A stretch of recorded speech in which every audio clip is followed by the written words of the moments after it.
Baik hadirin wal hadirat rahimakumullah, kita hari ini tasyakuran khatmil Quran.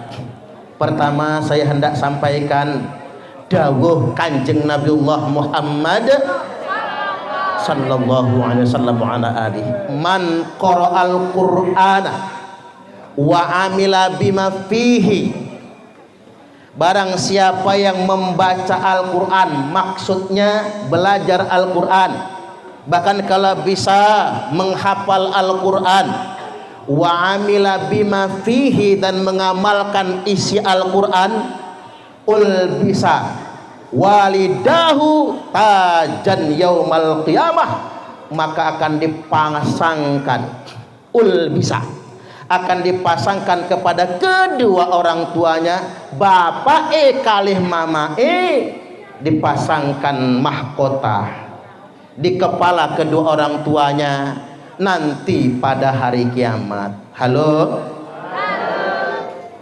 sampean santriwan santriwati RTQ Darul Mutakin nantinya akan memasangkan mahkota di kepala kedua orang tuanya. Allahumma amin.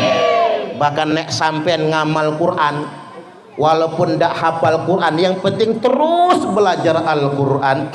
Walaupun ndak hafal Quran, yang penting istiqomah berusaha mengamalkan Al-Quran, bisa membawa orang tuanya 7 nasab ke atas masuk surga. 7 nasab ke atas itu siapa aja? Bapak, habis bapak, oh ibu sama, nenek kakek ya, bapak ibu kakek nenek, nomor 2 kakek, habis kakek buyut, bar buyut canggah, bar canggah wareng, bar wareng udek udek, bar udek udek gantung siwur, habis gantung siwur geropak santek, habis geropak santek debok bosok, habis debok bosok galih asep. Kan katanya satu anak ahlul Quran bisa menolong 10 keluarganya yang sudah dipastikan masuk neraka. Tak ulangi, satu anak ahlul Quran bisa memasukkan keluarganya ke dalam surga 10 orang walaupun sudah dipastikan masuk neraka keluarganya itu. Bahkan di riwayat yang lain 7 nasab ke atas bisa dimasukkan ke dalam surga. Mugi-mugi Bapak Ibu anak panjenengan semua menjadi ahlul Quran. Allahumma amin. Yang penting nduk istiqomah belajar Al-Quran. Santriwan juga istiqomah belajar Al-Quran. Jangan pernah lelah, jangan pernah menyerah, istiqomahkan. Tapi ingat, ada satu hal yang perlu saya sampaikan pada kesempatan kali ini. Khairukum man ta'allamal Qur'ana wa 'allamah. Sebaik-baiknya kalian adalah orang yang belajar Al-Quran dan yang mengajarkannya. Belajar yang tepat. Bapak Ibu datang ke pondok pesantren, jangan tanggung-tanggung. Kalau ada duit kirim ke Jawa Timur. Pesantren terbanyak nomor 1 Jawa Timur. Bukan Jawa Timur, Jawa Barat. Pesantren terbanyak nomor 2 Jawa Timur. Terbanyak nomor 3 Jawa Tengah. Terbanyak nomor 4 Banten. Terbanyak nomor 5 Nanggur Aceh Darussalam. Terbanyak nomor 6 Lampung. Tepuk tangan dulu buat Lampung ini. Masjid terbanyak nomor 1 Jawa Barat, nomor 2 Jawa Tengah, nomor 3 Jawa Timur, nomor 4 Sulawesi Selatan, nomor 5 Lampung. Pesantren ranking 6, masjid ranking 5. NU terbesar Jawa Timur ranking 1, ranking 2 Jawa Tengah, ranking 3 Lampung. Memang NU itu hebat Pak. Di Lampung ranking 3 NU-nya. Jadi kirim ke pesantren Jawa Timur, Jawa Tengah, Jawa Barat, Jawa kejauhan ya Lampung. Saya ingin sampaikan di sini ada 2 putra menantunya Romo Yai Fatul Mujib. Saya manggilnya Pak D Mujib. Jadi istri saya itu masih pernah ponaan Mbah Yai Mujib. Itu istri saya. Jadi dari Batu, Malang, Jawa Timur. Jadi saya manggil Pak Yai Mujib niku Pak D, karena kakaknya ibu mertua saya. Jadi begitu. Baik Bapak Ibu, kirim ke pondok pesantren. Kalau ke pondok pesantren belum bisa, kirim anak kita ke guru ngaji. Karena begini Bapak Ibu, ustadz kampung, kiai kampung itulah yang banyak jasanya. Gitu begini. Makanya khairukum man ta'allamal Qur'ana wa 'allamah. Yang terbaik di antara kalian semua bukan yang jadi presiden, walaupun orang berebut ingin jadi presiden, bukan yang jadi anggota dewan. Manusia terbaik adalah orang yang tak pernah berhenti belajar Al-Quran dan mengajarkannya. Maka muliakan guru ngaji. Kirim anak-anak kita ke guru ngaji. Jangan suruh mangkat sendiri. Nanti guru ngajinya tanya, ini kamu anak siapa? Anak bapak. Ibu kamu siapa? Yo mama. Enggak jelas. Kalau kata orang Lampung mak jelas. Antar ke guru ngaji, Pak Yai, Bu Nyai, Ustadz, Ustadzah, Abi, Umi, titip anak kami. Mohon ajarkan Al-Quran. Kalau dia nakal, marahin kami ikhlas. Kalau dia ngelawan, gebuk pantatnya kami nerimo. Tapi kalau anak saya goblok, ngaji nggak nyambung-nyambung, yo sabar. Mungkin keturunan, nggak jauh beda sama bapaknya. Apa maneh mama abis mengucap Bapak Ibu nitip anak langsung ngerogoh kantong, langsung kasih ini DP-nya 5 juta. Di setiap bakti ada nggak? Kiamat kalau ada. Wong ditarikin sahria 20.000 saja protes, ngomong guru ngaji nggak ikhlas. Sekarang kita berhitung dulu Bapak Ibu, coba kita berhitung. Tahu Ayu Ting Ting? Yang bentar lagi mau nikah sama perwira TNI. Ayu Ting Ting ngaji 1 lagu alamat palsu, bayarannya 30 juta. Nyanyi nggak nyampe 5 menit. Lesti Kejora, istrinya Rizky Bilar, nyanyi 1 lagu 50 juta, nyanyi nggak nyampe 5 menit. Siti Badriah cuman nyanyi 1 lagu, emang lagi santai. Saya aja bisa kok. 1 lagu 50 juta, nyanyi nggak nyampe 5 menit. Artis Indonesia dengan bayaran termahal itu Agnes Monica. Agnes Mo kalau kata anak muda. Nyanyi 1 lagu 200 juta, nyanyi nggak nyampe 5 menit. Nah saya bengok ceramah begini, nggak segitunya. Cuman yo ikhlas. Saya tuh kalau ngaji disangoni alhamdulillah, nggak disangoni yo kebangetan lah. Masa jauh-jauh dari Bandar Lampung ke Seputi banyak dianggurin aja. Tapi terus terang Bapak Ibu, saya setiap ditelepon panitia sowan ke rumah, Yai bisa rohi pinten, malu betul Bapak Ibu. Mengapa malu? Malu dengan kiai-kiai kampung, malu sama guru-guru ngaji. Guru ngaji niku guru paling ikhlas sedunia internasional, nggih apa nggih? Saya belum pernah nonton berita ada guru ngaji demo minta diangkat PNS. Belum ada kan? Mohon Pak Jokowi, kami guru ngaji angkat menjadi pegawai negeri sipil, minimal guru kontrak. Guru ngaji apa? PKK ya. P3 ya. P3K aja PKK lagi. Dah ada guru ngaji itu guru paling ikhlas. Coba guru ngaji walaupun beras nggak punya, nahan hati ngempet rasa. Bapak Ibu bini monyong enggak? Istrinya Ustadz Muhyiddin monyong enggak sih kira-kira? Oh enggak ya, solehah. Bini sudah monyong, beras habis, token sudah bunyi nit nit nit. Sedangkan murid-murid belum ngasih. Ngapa guru ngaji nggak berani minta? Menjaga kehormatan Al-Quran. Paling banter Bapak Ibu kalau cara di kampung saya, cara orang Sumatera itu disindir murid ngajinya. Bada seba, yada seya, roda serok, bayarok. Ini ngaji orang Sumatera begitu ejaannya. Bada seba, yada seya, roda serok, bayarok.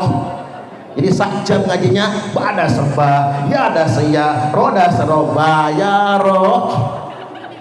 Ya anak-anak kecil 3 tahun aja hafal bayaro. Begitu pulang ke rumah ibu nanya, ngaji apa tadi nak? Bayaro. Oi kata rumah bayaro. Besok nak enjok tahu guru ngaji. Soda seso, bada seba, roda sero, sobaro. Semalaman anak di kursus ngomong sobaro.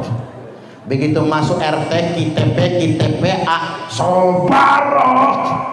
Kasihan guru ngaji Bapak Ibu. Maka muliakanlah guru-guru ngaji. Bahkan begini Bapak Ibu, saya cobalah kita berhitung Pak. Kalau satu murid ngaji, kita umpama hitung rokok, kita ngerokok sehari dimurah-murahkan 10.000 lah sehari. Kali sebulan ya Pak 300.000. Kalau buat ngudut saja 300.000 itu duit dibakar loh. Buat ngudut saja 300.000 ndak salah. Jenengan ngasih guru ngaji 300.000 sebulan juga. Nggak usah banyak-banyak murid guru ngaji, 20 orang saja. 20 kali 300.000 6 juta. Guru ngaji dapat 6 juta sebulan langsung kredit Agia. Wih keren guru ngaji. Nggak pakai motor Pak Agia mobilnya. Ada yang protes, Pak Yai, saya kan nggak ngudut, apalagi yang nggak ngudut bayarnya double 600.000 kalikan 12 juta. Guru ngaji nggak jadi ngambil Agia, ngambilnya Innova. Cocok atau cocok? Cocok atau cocok? Ini cara penghormatan kita walaupun guru ngaji nggak minta. Khairukum man ta'allamal Qur'ana wa 'allamah. Sebaik-baiknya kalian adalah orang yang belajar Al-Qur'an dan yang mengajarkannya. Mudah-mudahan anak-anak kita semua menjadi ahlul Qur'an. Allahumma amin amin ya rabbal alamin. Hadirin wal hadirat rahimakumullah. Yang berikutnya pada kesempatan kali ini hendak saya sampaikan, kita baru saja menyelesaikan pemilihan umum, gitu begitu, dan sudah ada hasilnya, tinggal penetapan. Saya hendak menyampaikan bahwasanya apapun hasil pemilu, kita sebagai rakyat di bawah ini menerima hasil apa adanya. Semua sudah ditakdirkan, gitu begitu. Terutama terkait dengan milih presiden, sudah Allah takdirkan hasil sementara. Sebelum penetapan sudah menunjukkan pemenangnya nomor 02, Prabowo Subianto dan Gibran Rakabuming Raka. Beliau terpilih itu sudah takdir Allah. Setuju atau setuju? Itu sudah garis tangan. Kalau maunya saya, ya saya saja yang jadi presiden itu. Kalau saya jadi presiden, masuk berita Presiden Suparman Abdul Karim berkunjung ke desa Setiabak. Seperti banyak, wih geger ini kampung. Ke TPK, RTK, Darul Mutakin. Tak janji geng, ingat janji saya Bapak Ibu. Catat geng.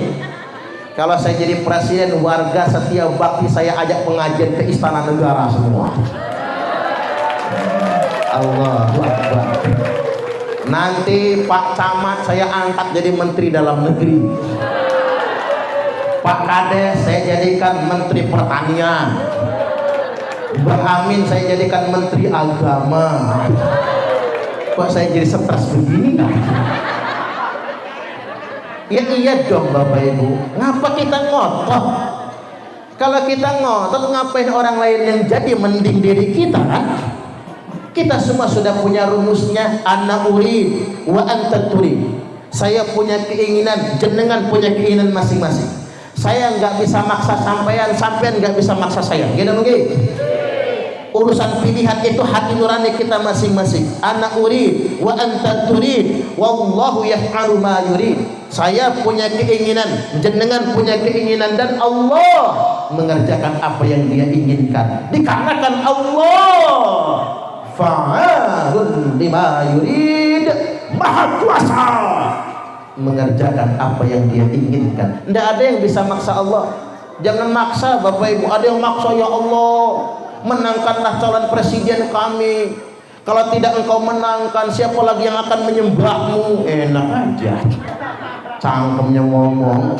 Tuhan dipaksa, nggak seperti maunya kita. Allah mau maha tahu, Allah yang berkuasa atas segalanya.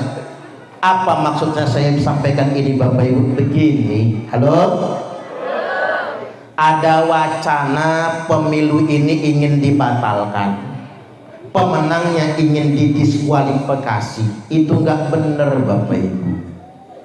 Ya sudah menang kalah itu wajar, gitu mungkin.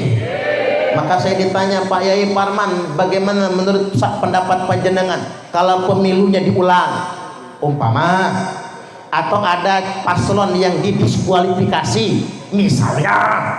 Saya nggak jawabnya sederhana Bapak Ibu. Darul mafasid muqaddamun ala jalbil masolih. Itu kaidah itu. Kita menghindari kerusakan itu lebih baik daripada mendapatkan kemaslahatan. Maksudnya apa? Ambil umpama begini.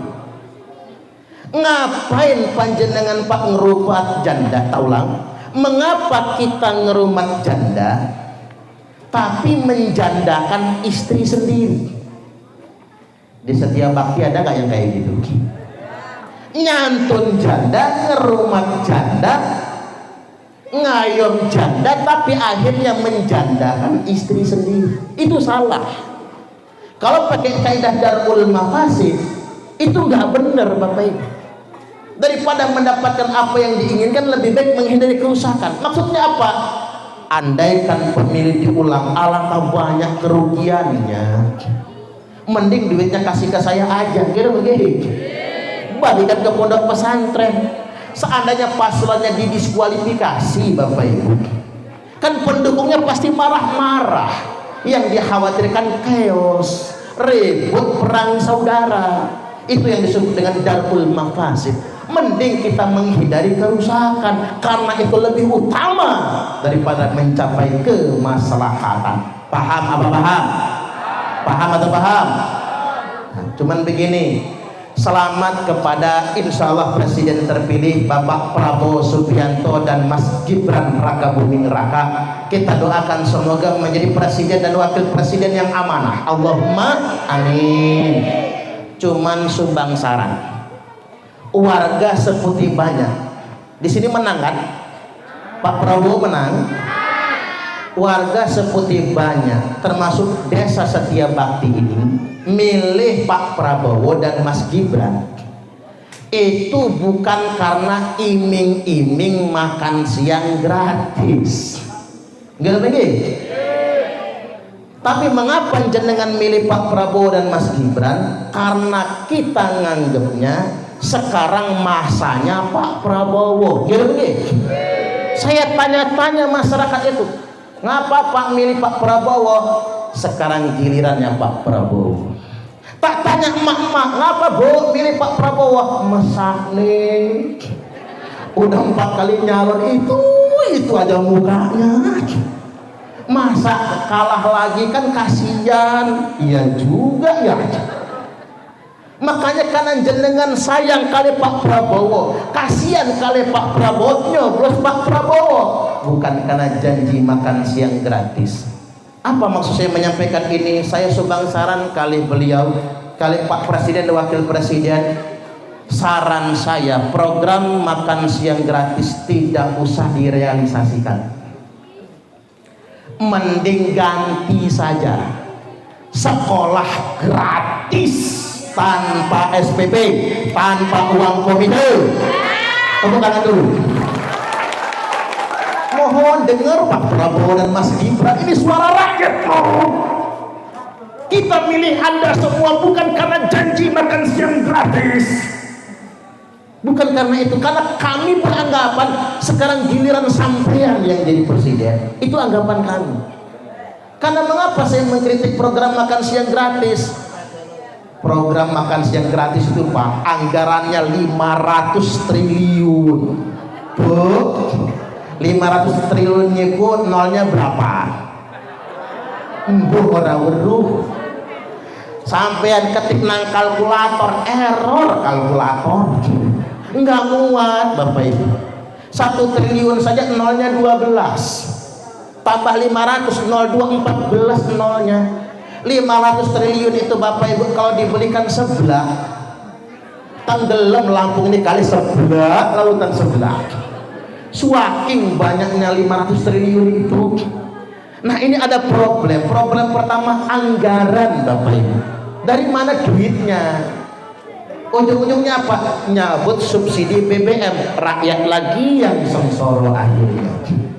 Belum lagi pelaksanaannya, gak begitu? Ketimbang pelaksanaannya, siapa yang akan menang proyeknya? Orang Indonesia ini payah Bapak Ibu. Dari atasan duitnya 2 juta, nih duit 2 juta buat makan siang gratis, sampai ke bawahan tinggal 1 juta, sampai ke bawahan berikutnya tinggal 500.000, sampai ke bawahan berikutnya tinggal 250.000. Ini Indonesia kayak tercinta. Dari atas 2 juta sampai bawah tinggal 250.000. Borok-borok makan siang pakai nasi bungkus, cuman dikasih air aqua gelas sama resoles gorengan 1 paling. Ini kejadian Bapak Ibu. Anggaran 500 triliun Pak. Sekarang siapa yang menang tender? Nendernya sudah mahal. Belum lagi proses pelaksanaannya, dikirim ke pondok pesantren, nasi bungkusnya sampai jam 1 siang. Santri sudah makan duluan. Begitu dibuka nanti basi. Siapa pelaksananya? Jadi harus bijak melaksanakan program itu. Kan ada guyonan begini. Ini anekdot ya, bukan beneran. Ngecat Istana Negara, tender proyek. Pengusaha pemborong pertama nyanggupin, saya minta cuman 3 miliar buat ngecat Istana Negara. Presiden takut, 3 miliar kayak mana rinciannya? 1 miliar buat tuku cek, yang 1 miliar buat upah yang ngecat tenaga kerja, yang 1 miliar profit keuntungan kami. Masuk akal. Giliran kontraktor Amerika maju, kami nggak bisa 3 miliar, kami agak mahal 4 miliar. Gimana rinciannya? Yang 1 miliar buat tuku cek, yang 1 miliar, yang 2 miliar buat upah, karena orang Amerika lebih tinggi kalau standar upahnya. Yang 1 miliar profit untuk kami.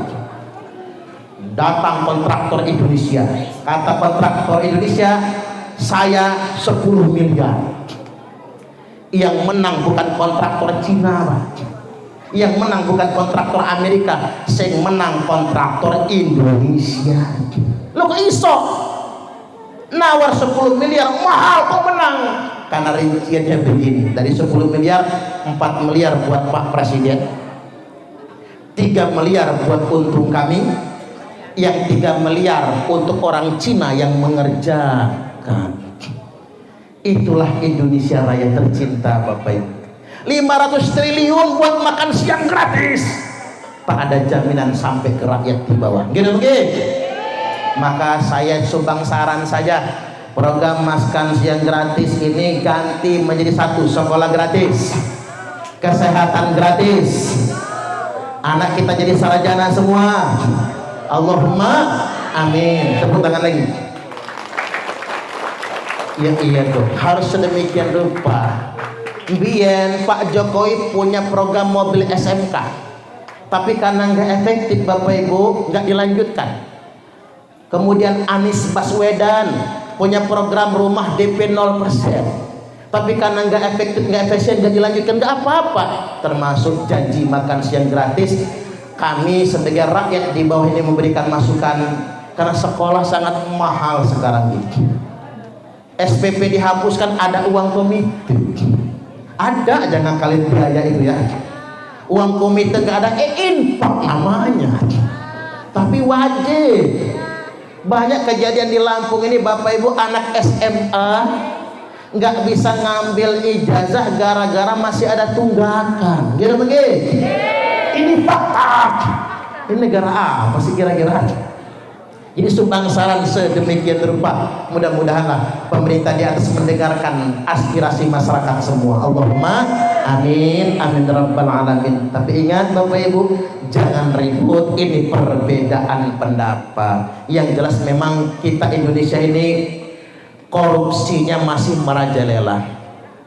Kalau kata Profesor Dr. Mahfud MD, dari hasil tambang saja Bapak Ibu, kalau nggak dikorupsi, per kepala dapat 20 juta sebulan. Mulai dari bayi yang baru brojol sampai mbah-mbah yang sudah nggak bisa bangun lagi. Nisbah bagi hasil dari hasil tambang itu bisa 20 juta sebulan kalau nggak dikorupsi. Makanya kata Mbah Wali Gus Dur, Romo Kiai Haji Abdurrahman Wahid, bangsa di dunia ini terdiri dari 4 golongan. 1, ada bangsa yang sedikit bicara, sedikit bekerja. Itu bangsa mana? Bangsa Nigeria, Somalia. Negara miskin, makan susah, makanya sedikit bicara, sedikit bekerja. Kalau banyak ngomong lemes, kurang makan. Yang kedua, ada bangsa yang sedikit bicara tapi banyak bekerja. Ini Jepang, Korea, negaranya kecil tapi maju. Karena apa? Sedikit bicara, banyak bekerja. Yang nomor 3, ada bangsa yang banyak bicara, banyak juga bekerja. Niki Amerika lan Cina. Orang Amerika itu kakian cangkem, Cina niku kakian cangkem. Tapi orang Cina, orang Amerika kerjaan juga banyak. Di Cina bikin gedung bertingkat 15 hari selesai. Bikin flyover jembatan layang semalam selesai. Nang Lampung bikin flyover setahun baru selesai. Tidak apa-apa. Yang nomor 4, dawuh Mbah Wali Gus Dur, ada bangsa yang sedikit bicara, tak ulang, ada bangsa yang banyak bicara tapi sayang sedikit sekali bekerja. Itu bangsa mana? Senes Indonesia. Itu India. India itu ngomongnya banyak, kerjanya dikit. Maka film India film paling lama durasinya. Belum lagi leletnya bukan main. Udah mau ketemu pacar Sahrukan nggak jadi. Sampai teleng pala kita nonton film India. Dan di India tuh apa-apa dinyanyiin. Seneng yo nyanyi, sedih nyanyi, kawinan nyanyi, cerean nyanyi, makan nyanyi, ngising nyanyi, tumpahi wae, lumahi wae, bojone dhewe. Ya iyalah. Masuk bojo tanggane, Pak, laki-laki yang rajin mencium istrinya relatif lebih panjang umur jika dibandingkan dengan laki-laki yang mencium istri tetangganya. Ya jajal kalau nggak percaya dibaca orang kita. Nang Madura ya dicarok dengan macam-macam, mengganggu istri orang. Ini balik lagi Bapak Ibu. Mbah Wali Gus Dur ditanya, Gus, Indonesia masuk yang mana? Nomor 1, 2, 3 atau 4? Kata Mbah Gus Dur, Indonesia masuk yang nomor 5. Apa itu Mbah? Apa yang dikerjakan, tak ulang, apa yang dibicarakan dengan yang dikerjakan beda. Iya juga ya Pak. Inilah Indonesia Raya tercinta. Makanya pemerintah sebaiknya bijaksana merealisasikan program yang betul-betul menyentuh masyarakat. Contoh sekarang ini, beras mahal, gitu begitu. Tapi petani tidak mendapatkan keuntungan. Pupuk susah, gitu begitu. Mending Bapak Ibu daripada buat makan siang gratis, duit 500 triliun buat pupuk gratis buat petani se-Indonesia Raya tercintai. Tepuk tangan dulu. Iya kan, Mbak? Ada pupuk subsidi tapi nggak ada, mau beli di mana? Oh, sama tengkulak disumput-sumputin. Indonesia ini jahat bener ya, Pak. So pupuk subsidi niku buat petani, gitu begitu. Kita sudah bikin gapoktan sana, gapoktan situ, gapoktan sini. Tapi susah mendapatkan pupuk. Mengapa susah? Bukan Indonesia nggak produksi pupuk, tapi pupuknya ditumpuk dijual oleh tengkulak untuk pengusaha-pengusaha pabrikan dan lain sebagainya. Ini masalah buat kita, Bapak Ibu. Ini Indonesia yang tercintai. Masih banyak yang harus kita perbaiki mentalitasnya.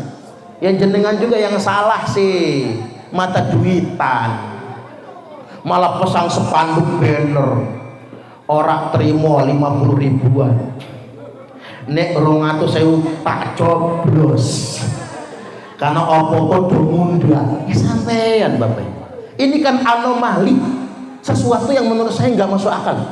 Mama, ibu-ibu zaman sekarang tiap hari dikasih suaminya uang belanja 100 ribu, si monyong kurang. Dikasih 100 ribu tiap hari masih kurang, tapi dikasih caleg yang ngasih ini 100 ribu untuk 5 tahun sumringah. Ini fakta, gini begini. Ini fakta loh. Coba Pak, sampai ngasih istri 100 ribu masih monyong, kurang Pak. Apa-apa sudah mahal, monyong. Tapi begitu dikasih caleg cuma 100 ribu buat 5 tahun, kita langsung sumringah, dicoblos. Ada caleg ngasih 50 ribu, apa kata emak-emak? Calegnya pelit, tapi duitnya diterima. Cangkemmu ngomong pelit tapi duitnya dikantongi juga. Begitu ada caleg yang ngasih 100 ribu, ya insya Allah nyoblos bapak. Pakai insya Allah. Ibu-ibu ini kalau udah ngomong insya Allah belum bisa dipercaya. Duit calegnya diambil gak dicoblos juga. Begitu ada caleg yang ngasih 200 ribu, mantep, siap, saya akan nyoblos bapak 200 ribu. Begitu ada caleg yang ngasih 300 ribu, siap, saya sama keluarga saya nyoblos bapak semua. Tambah mantep 300 ribu. Begitu ada caleg yang ngasih 500 ribu, apa kata mama-mama ini? Siap, saya nyoblos bapak, bapak boleh nyoblos saya juga. Rusak Bapak. Indonesia itu begini kondisinya sekarang. Bagaimana kita bisa memiliki pemimpin yang berkualitas kalau nurani kita masih bisa dibayar? Tapi ini tanggung jawab pemerintah untuk mensejahterakan masyarakat. Mengapa kita masih butuh dengan uang gocapan, cepean? Karena masyarakat kita memang belum sejahtera. Mudah-mudahan pemimpin kita bisa mensejahterakan rakyat Indonesia. Allahumma amin. Cuman sumbang saran deh. Ada yang suka nulis di pantat truk, enak zaman kuto. Apa katanya? Enak zaman Pak Harto daripada zaman sekarang. Enak aja cangkemnya ngomong. Zaman sekarang sudah ada jalan tol Pak. Zaman dulu mah gak ada. Nek zaman biyen di kampung saya yang punya TV cuman Pak kepala suku, Pak Bayan kalau orang Jawa. Orang Sumatera nyebutnya kepala suku. TV-nya hitam putih pakai aki. Lagi seru-serunya nonton Ria Jenaka plek mati. Akinya habis. Saat zaman sekarang semua rumah punya TV, mulai dari TV tabung, LCD TV, LED TV, sekarang TV digital. Nek zaman biyen yang punya motor di kampung saya cuman Pak kepala suku, mereknya L2 Super. Sekarang semua rumah punya motor, gitu begitu. Masalahnya kita sekarang bukan miskin Bapak Ibu, tapi mentalnya yang miskin. Kalau urusan kaya orang sekarang mau ada sugih semua. Ibu-ibu ini punya Android semua kan? Wih, kemana-mana selfie, ngaji yo selfie, mulut dipengot-pengotin, mana pakai dua jari. Jangan tahu artinya nggak sih Bu? Kalau begini ini artinya jadikan aku yang kedua. Mending bapak-bapak mantap. Ah begini, bapak-bapak mah setia dan bertanggung jawab. Tiba emak-emak mulai dipegang-pengotin, ngaos yo selfie, kondangan selfie, nang pasar selfie, main ke laut selfie, makan di restoran selfie, dibilang melarat marah nggak terima, tapi nggak dapat bansos lan BLT ngamuk.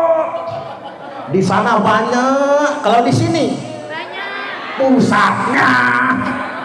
Ini masalah kita. Rumahnya sudah beton, lantainya sudah keramik, tapi masih nerima PKH. Gimana Bang? Ini kenyataan. Banyak orang yang bermental miskin. Yuk mulai sekarang warga setia bakti kita semua bermental kaya. Cocok atau cocok? Nanti kalau Pak Kades bagi BLT, bagi bansos, bagi PKH, katakan kepada Pak Kades, maaf Pak Kades, kami tidak menerima BLT, kami tidak menerima bansos buah Pak RT. Pak Kades kaget, ada apa Bapak Ibu? Berhubung jarine Pak Yai kami sudah sugih Pak Kades, karena kebun kami panen, ladang kami panen, rumah kami sudah beton, maka kami nolak PKH. Gunakan saja uang dana desa buat pembangunan desa. Cocok atau tidak? Tepuk tangan. Pokoknya nanti Pak Kades nggak ada yang menerima bantu sedih Pak Kades. Mbok ya tahu diri, kalau kita sudah sugih, kasihkan sama yang nggak mampu. Gitu nggih. Kita harus bermental kaya. Saya kasih tahu kalian jenengan, kita nggak gagal dapat rezeki dari Allah walaupun kita nggak dapat bansos. Gitu nggih. Rezeki kan dari Allah Bapak Ibu, nggak gagal. Makanya saya ini kisah nyata loh Pak. Saya gagal berangkat umroh pada gara-gara satu, nolak surat keterangan tidak mampu. Tahun 2008 kata Pemda, Ustadz ini syaratnya kurang satu, surat keterangan tidak mampu. Nggak bisa. Lo ngapa? Saya takut permanen nggak mampu. Bukan sok sugih. Waktu itu saya masih ngontrak, rumah belum punya, bolong-bolong punya pondok, punya pesantren Bapak Ibu, rumah aja belum punya. Motor dikasih orang, mereknya Fit E.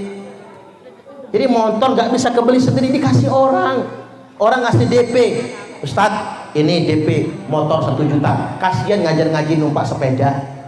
Kata saya, Pak Haji kebalik, mestinya saya yang bayar DP, jenengan yang nyicil.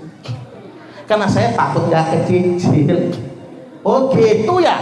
Itulah cikal bakal dia belikan saya motor Fit X, harganya 10.500.000. Saya nolak surat keterangan tidak mampu Bapak Ibu gara-gara saya takut permanen. Alhamdulillah 3 bulan kemudian murid ngaji saya orang sugih pengusaha tambak melunasi mangkat haji. Alhamdulillah nggak gagal kita. Jadi orang dapat rezeki nggak gagal. Saya waktu konversi minyak tanah ke gas Pak, saya nggak dapat gas, nggak dapat kompor, terpaksa masih pakai minyak tanah. Tak tanya sama Pak RT, Pak RT, mana kompor saya, mana gas saya? Ngapura cari Pak RT. Panjenengan saya ngontrak di sini, bukan warga sini. Jadi kalau mau dapat kompor, mau dapat gas, datang ke kelurahan, lapor sekalian minta surat keterangan tidak mampu. Surat lagi Pak. Akhirnya bismillah ngumpul duit dikit-dikit, cukup beli gas, cukup beli kompor. Makanya saya Bapak Ibu beli gas yang 12 kg. Kitbian sampai sekarang saya nggak pernah pakai gas subsidi. Makanya jenengan yang sok sugih, pakai baju senam ngetak, punya grup arisan, kalau manggil temennya jeng arisan dino iki tendalene sinten jeng, di rumahnya jeng Astuti. Umpama sampean yang sok sugih, sok sosialita, sok keren, mukanya glowing skincare, Coba lihat di dapur, ada tabung yang warnanya hijau, ditulis pakai tulisan putih, hanya untuk masyarakat miskin. Tepuk tangan lagi. Ayo kita bermental kaya, jangan bermental miskin, agar kita sadar diri. Apa-apa itu gak usah membebani pemerintah, Bapak Ibu. Pemerintah juga punya banyak kerjaan. Rakyat sadar diri, mawas diri, pemerintah punya kewajiban. Cocok atau cocok? Itu urusan politik. Berikutnya, dikit lagi bisa lama-lama ya. Yang berikutnya Bapak Ibu, saya ingin mengingatkan dua hal. Diriwayatkan dari Abdullah bin Umar radhiyallahu anhuma, beliau berkata bahwasanya Nabi dzakara fitnatal ahlas wa fitnatas sarra. Kanjeng Nabi mengingatkan tentang fitnah ahlas wa fitnatas sarra dan fitnah sarra. Apa itu fitnah ahlas? Fitnah ahlas itu kalau dalam bahasa sederhananya zaman penjajahan. Wa fitnatus sarra, zaman kemerdekaan. Nah sekarang begini, Nabi ditanya, apa itu fitnah ahlas? Nabi menjawab, hiya fitnatu harabin wa harab. Fitnah ahlas adalah fitnah pelarian, pengungsian dan peperangan. Di mana ada satu zaman umatku di dunia internasional akan dijajah oleh bangsa-bangsa hebat, akan dijajah oleh bangsa-bangsa kuat. Bangsa mana? Eropa. Bangsa Eropa menjajah dunia internasional termasuk Indonesia. Indonesia mereka sebut dengan Hindia Belanda. Belanda datang ke Indonesia, masyarakat Indonesia terjajah. Indonesia dibagi menjadi 3 kelas. Hindia Belanda, satu bangsa kelas 1. Apa itu? Belanda dan Eropa. Bangsa warga negara kelas 2, yakni warga pendatang Arab, India, Cina, warga negara kelas 2. Dan warga negara kelas 3 bangsa Indonesia. Belanda nyebutnya Inlander. 3 abad setengah lebih kita dijajah oleh Belanda, lalu dijajah oleh Jepang. Nabi sudah menyebutkan itu fitnah ahlas. Tapi ada hikmahnya di zaman penjajahan. Kita bangsa Indonesia saling mengeratkan tangan, merapatkan barisan, berdiri sama tinggi, duduk pun sama rendah. Kita jaga solidaritas dan persaudaraan. Kita senasib sepenanggungan, bersama kita melawan penjajah. Tapi sayang Bapak Ibu, kalau dulu kalau kata Ki Hajar Dewantara apa? Ing ngarsa suntulodo, ing madya mangun kersa, tuturi handayani. Tapi sayang di zaman perjuangan kita menjaga falsafah itu. Begitu di zaman kemerdekaan sudah diplesetkan. Ing ngarsa numpuk bondo, ing madya mangan konco, tuwuri golek rai, menjegal kawan seiring, menggunting dalam liparan, menjadi bara dalam sekam, menjadi duri dalam daging, menjadi musuh dalam selimut. Ini zaman sekarang. Di zaman sekarang gara-gara politik nggak jelas mana kawan mana lawan gitu begitu. Pagi tempe, pagi dele, sore tempe, nggak jelas Bapak Ibu. Nggak ada kawan abadi dan tidak ada musuh abadi. Hari ini selawanan, besok kawanan. Hari ini kawanan, besok selawanan. Ini Indonesia Pak. Teman dimakan, menjegal kawan seiring. Mudah-mudahan kita tidak termasuk yang sedemikian rupa. Kemudian yang berikutnya, thumma fitnatus sarra, muncul fitnah di zaman kemerdekaan. Belanda kita usir, Jepang kita usir. 17 Agustus 1945 diproklamasikan kemerdekaan Republik Indonesia oleh sang proklamator Soekarno dan Bung Hatta.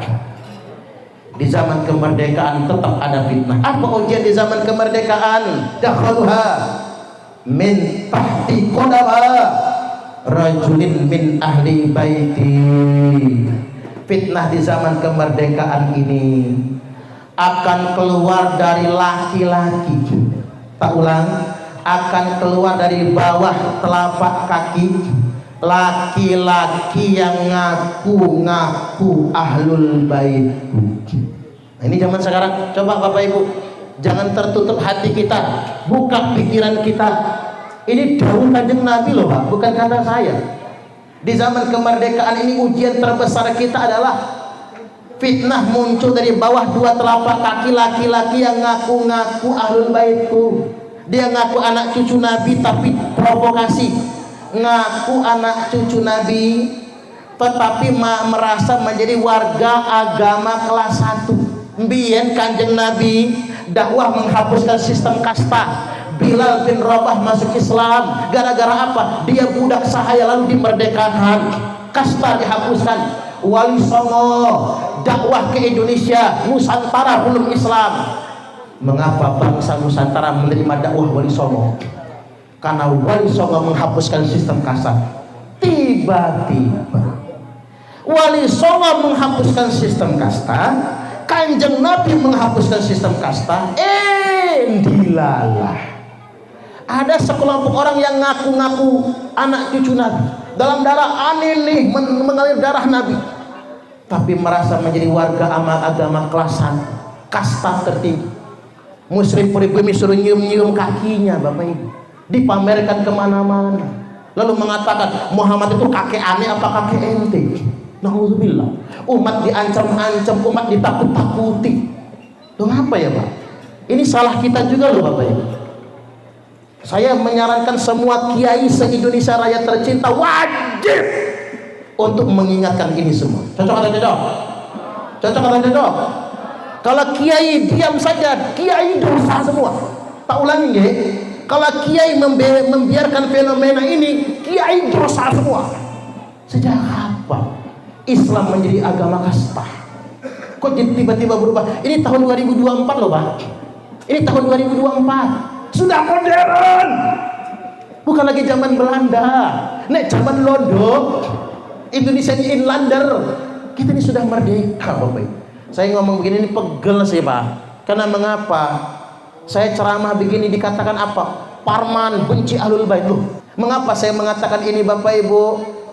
Justru demi menjaga kesucian Rasulullah Sallallahu Alaihi Wasallam. Kalau kita ingin biarkan sedemikian rupa, nanti orang akan mengotori nasab Rasulullah Sallallahu Alaihi Wasallam. Sampai-sampai ada yang mengatakan Habib bodoh. Ini di media sosial banyak loh Bapak Ibu.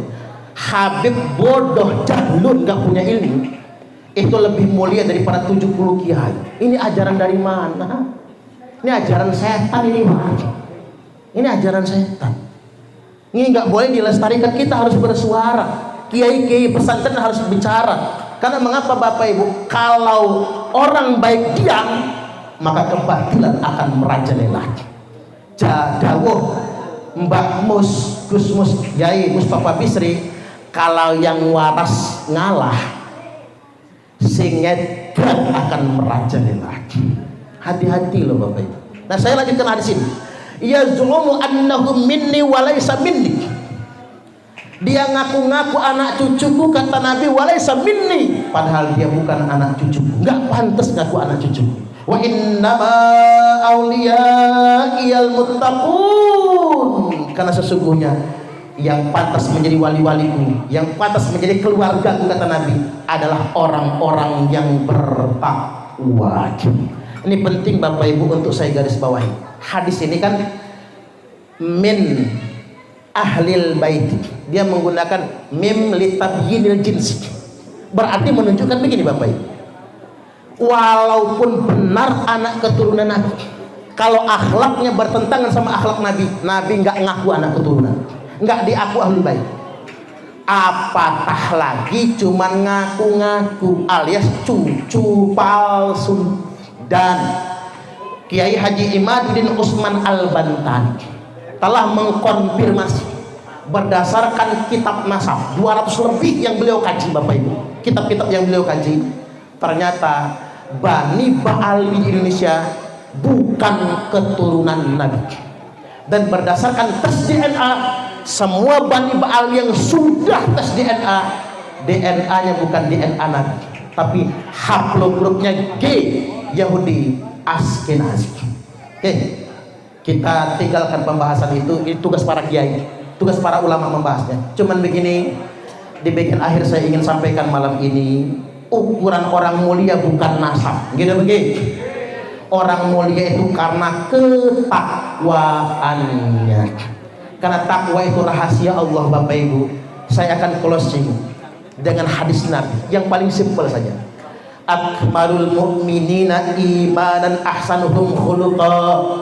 Orang mukmin yang paling sempurna imannya, yang paling baik imannya adalah yang paling baik akhlaknya.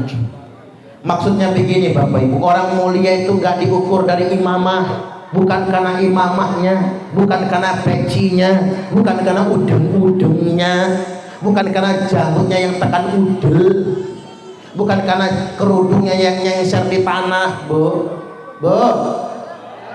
Jenengan mulia bukan karena kerudung, walaupun kerudung jenengan nyengser di tanah, sampai-sampai nyapu halaman gak pakai sapu lagi, pakai kerudungnya itulah. Suaking panjangnya belum tentu mulia, belum tentu bertakwa, gitu begitu. Tapi orang mulia dan bertakwa itu terlihat dari akhlaknya.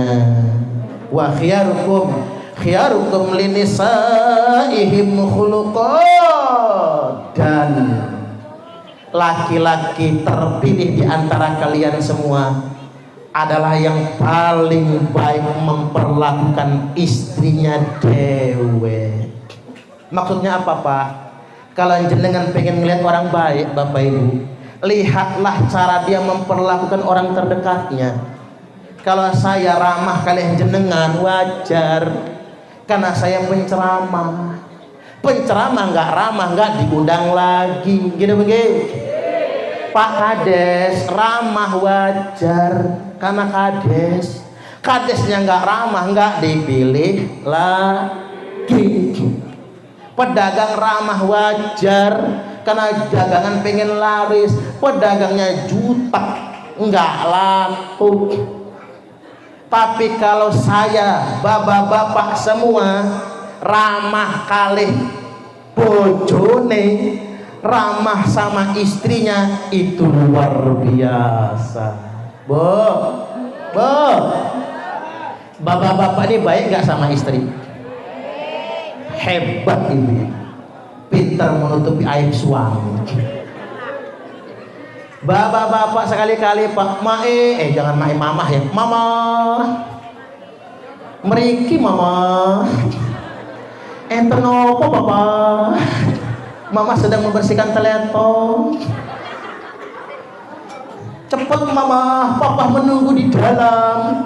Nah, istri datang, lenggak mama. Oke papa. Rogoh kantong kanan Pak, agak seret.